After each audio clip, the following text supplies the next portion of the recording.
Morning, you guys. Happy Tuesday to you. It is August 17th. Hope your week is off to a great start. I wanted to jump into it real quick on this month's market update. A lot of stuff I wanted to cover. This one's going to be slightly longer than typical because we just got a lot of material and things to hit on. But I wanted to show you guys the updated data we've got on year-over-year appreciation. This includes the month of May, which we've just received. Another outstanding month, of course, for the growth in home values. They actually accelerated again to a gain of 15.4% over and over again in the news and among the talking heads. The heads of real estate expertise, they're kind of wondering, what does all this mean? And the word bubble keeps getting tossed around, so we're going to talk about that for just a few minutes. Are we in the middle of a housing bubble or not? Well, first, let's look at what contributed to the last housing bubble. One of the main, if not the main, factors was risky loans. That's not quite what we're seeing today, actually, though. We're quite the opposite. CoreLogic's chief economist, Dr. Frank Northcraft, he said it quite well. He says, there are marked differences in today's run-up in prices compared to 2005, which was a bubble fueled by risky loans and lenient underwriting. Today, loans with high-risk features are absent and mortgage underwriting is prudent. So this graph shows the relative number of dollars loaned to borrowers with less than a 620 FICO score. So that's comparing those numbers from 2006 to today. And as you can see, there was an exorbitant amount of money lent to people who were risky borrowers, upwards of $376 billion. These were the infamous subprime loans.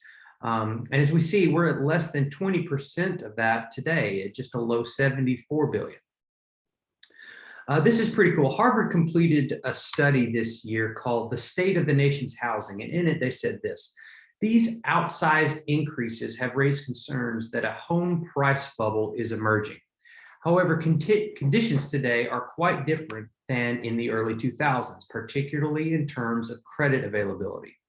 The current climb in house prices instead reflects strong demand amid tight supply, helped by record low interest rates. The Mortgage Bankers Association put another study together, and what they do is they've measured this indicator they call the Mortgage Credit Availability Index. And essentially it measures the ease with which a borrower is able to obtain a mortgage loan. Again, it's called the Mortgage Credit Availability Index. And this is kind of it mapped out. So here we see in the housing bubble, it rose to a staggering factor of 868.7. As you see here. And then here we are now today at just a low 129.9, much higher and more comprehensive lending standards compared to the mid 2000s. All those unqualified buyers that created a sense of inflated demand. Back then, demand was inflated, whereas today the demand is very, very real. So back to our question of a housing bubble. One of the second biggest factors in the implosion of the housing market back in 2008 was mortgage debt and affordability. Are mortgage payments rising to an unaffordable level, and how much are we able to afford at all in housing? So I want to take you to is the Fed's report on household debt service ratio for mortgages as a percent of disposable personal income. Now, disposable personal income, as you know, is the money you have left over after you've paid taxes. That's your money. And that you can see, and as you can see in this graphic, it's at the height of the housing crisis, 7.21% was the household debt service ratio. So where we stand today, way down here at 3.45, that's less than it was even back in the 80s. It's in a better position now than essentially it's been in recent memory. And you can see that here visually. Now, do we have a problem with people being over leveraged or taking on a ton of debt like what's happened back in the housing crisis? I certainly don't think so. The experts certainly don't think so. We're just not seeing that in any kind of data. We're in a very different situation. We have a supply and demand issue. I like this quote a lot from Sam Cater from Freddie Mac. He says, the main driver of the housing shortfall has been the long-term decline in the construction of single-family houses. That is the truest statement of why we're in this situation right now. We've seen rapid price acceleration with many going, gosh, this feels unstable. This feels like last time. But the completed single-family houses going all the way back to the 80s, here you can see that for the past 13 years, we've been below the 50-year average. There were literally more homes built in the 70s and in the 80s than there have been in the last 10 years. So, let's think about kind of how this has happened. So the pandemic hits, right? And suddenly homes become much more important to people. Interest rates drop, everybody wants to buy, but with nowhere near enough homes for them all to buy. The result, well, we saw our home prices rise tremendously. And if you're in an extremely popular area like Middle Tennessee, for example, this is even more the case. Now, on to one of the next topics I wanted to hit. There's been the looming situation among many real estate experts about the coming into mortgage forbearance. Several videos ago, I talked about this and about how government assistance to those in hard times due to COVID will be coming to an end at some point. What's going to happen to these mortgages? Are we going to see a massive spike in foreclosures and short sales leading to a slide in real estate values? Well, to do that, let's look at the numbers. We know that the original forecast for forbearance were dramatically high. They forecast 30% of all mortgages were going to need some form of forbearance to get through COVID. And they were dramatically high. And of those people that needed it, it was far lower than what was expected. Here you can see that an estimated, that estimated 30%, well, through May of last year, only 8.47% of those mortgages actually needed it. Here we are today at 3.5%. It's actually been halved. So that's tremendous news. These are the levels of mortgage that are under forbearance, tracking all the way back to May of last year.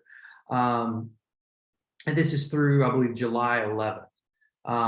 So, great progress from where we started with almost 5 million mortgages. So a swift and steady, decline over time in the amount of people in forbearance. But what happens to these mortgages as they leave the forbearance program?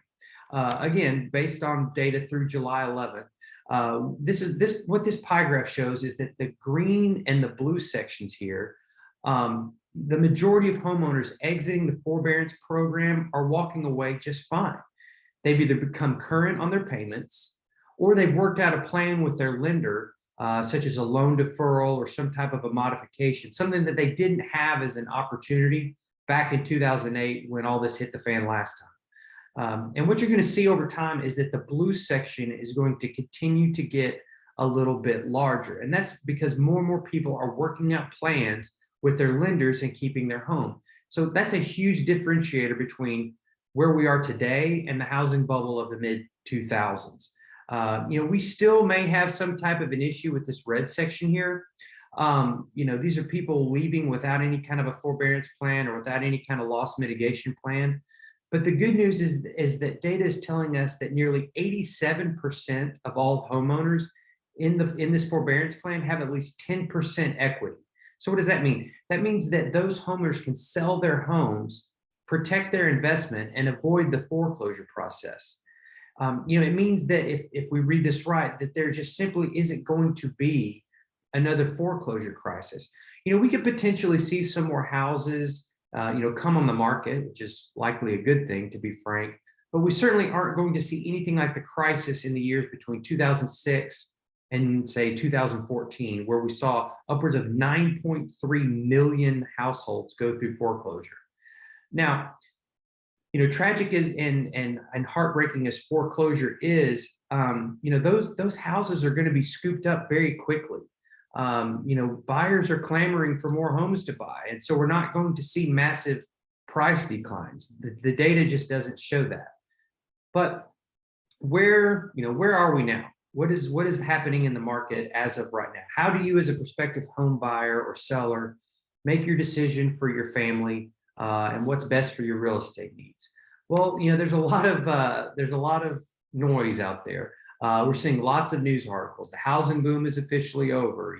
Home sales have dropped to a new low. Home sales drop in June as prices continue to rise. Pending home sales drop. A lot of information in the market of us. Are we seeing a turn? And over the last couple of months in our market updates that I've been sending you guys, we've talked about this, about how we are on the front end of a turn in real estate. So I want to give you a little bit of perspective on that and to take a look at just exactly what's happening and review the second quarter relative, particularly to home buyers.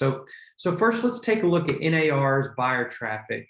This is what the National Association of Realtors does, is they rate the amount of traffic that listings get of buyers. And in April of 2021, you see here very strong buyer traffic. That's this dark blue color that we see here. But then when we look at May, there's a little bit more of the light blue color. That's strong buyer traffic. When we look at June, there's even more lighter blue, a lot less very strong buyer traffic and just strong buyer traffic. This kind of shift could be seasonal. Not entirely sure. This could be really more of a reflection of the home buyer fatigue that I've spoken and written about. We don't really know for sure. What we do know is that we're still ahead of last summer. Now, remember, this is according to Showing Time. This is the digital service that many of us use to track and manage showings on our listings. And no doubt we're seeing less buyer demand, okay? But we're still ahead of where we were last year. So yeah, I think there's probably some seasonality to it. There were folks that couldn't take a vacation last year who certainly did this year. If not, some people I know took several vacations this summer. So there's less showing going on. There's less looking at houses. So I think that's kind of been a contributing factor. And the other big one is the rise in home prices. Lawrence Yun, the chief economist for National Association of Realtors, he said it really well in these two quotes. He said, "Given that sales activities are coming down, we may be sensing some turn in the market. We are seeing less prevalence of multiple offers. It's still a seller's market, no doubt.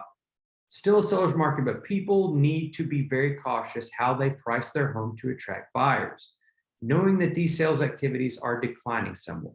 He went on to say, "At a broad level, home prices are in no danger of a decline due to tight inventory conditions, but I do expect prices to appreciate at a slower pace by the end of the year. Ideally, the cost for a home would rise roughly in line with income growth, which is likely to happen in 2022 as more listings and new construction become available." So to wrap this up, we are seeing zero indication of real estate prices in decline. As I've said multiple times in this video, the data just doesn't support that. But rather what we are going to see is instead for appreciation to slow. So, what does that mean for you guys? It means, well, you need to jump on the bandwagon. You need to get your real estate plans set. And we need to talk today about how we're going to make them happen for you. So I hope you guys I hope you've enjoyed this market video. I always love putting them together for y'all. Hope you have a good rest of your week. And as always, I'm here for anything. Shoot me a call or text if you have any questions whatsoever. Bye, you guys.